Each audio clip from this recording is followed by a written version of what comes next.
नमस्कार दोस्तों, मैं सुशील शर्मा हाजिर हूँ फिर एक नई कहानी के साथ। दोस्तों, जैसा कि आप जानते हो, हर त्योहार की अपनी एक कहानी होती है जो धार्मिक मान्यताओं पर आधारित होती है।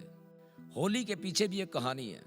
एक राजा था हिरण्याकश्यप। वह खुद को सबसे अधिक बलवान समझता था, इसलिए वह देवताओं से घृणा करता था और उसे देवताओं के भगवान विष्णु का नाम सुनना भी पसंद नहीं था। लेकिन इसके विपरीत उसका पुत्र प्रहलाद भगवान विष्णु का परम भगत था। जब यह बात हिरण्याकश्यप को पता लगी तो उसको बिल्कुल भी पसंद नहीं आया।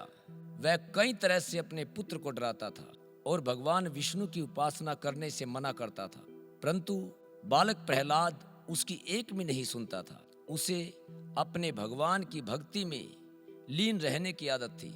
इस सब से परेशान होकर के एक दिन हिरण्याकश्यप ने एक योजना बनाई। उसने अपनी बहन होलिका को अपने पास बुलाया। होलिका को वरदान प्राप्त था कि आग उसका कुछ नहीं बिगाड़ सकती। आग पर उसने विजय प्राप्त की हुई है, इसलिए अग्नि उसको जला नहीं सकती। इस तरह से होलिका अग्नि की वेदी पर प्रहलाद को लेकर बैठ गई। प्रहलाद अपनी बुआ के साथ वेदी पर बैठ गया और अपने भगवान की भक्ति में लीन हो गया।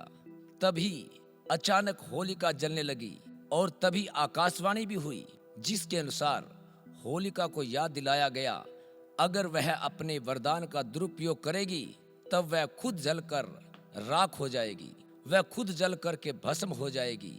और ऐसा ही हुआ। प्रहलाद का अग्नि कुछ नहीं बिगाड़ पाई और होलिका जल करके भस्म हो गई, राख हो गई। इस तरह प्रजा ने हर्षोल्लास से उस दिन खुशियां मनाई, ढोल नगाड़े बजाए गए और आज तक उसी दिन को होलिका दहन के नाम से जाना जाता है। इससे अगले दिन रंगों से इस त्योहार को मनाया जाता है। दोस्तों, ये त्योहार भारतवर्ष का एक प्रसिद्ध त्योहार है। हर क्षेत्र में इसको मनाया जाता है। इसमें एक दूसरे पर रंग डाला जाता है, खुशियां मनाई जाती है, भगवान के भजन गाए जाते हैं, अनेक तरह की मिठाइयां बनाई जाती हैं और वृंदावन में इस त्योहार का बहुत ही महत्व है, जिसको कई दिनों तक इन जगहों पर मनाया जाता है। धन्यवाद दोस्तों, फिर हाजिर होंगे एक नई कहानी के साथ। तब तक के लिए धन्यवाद। नमस्कार।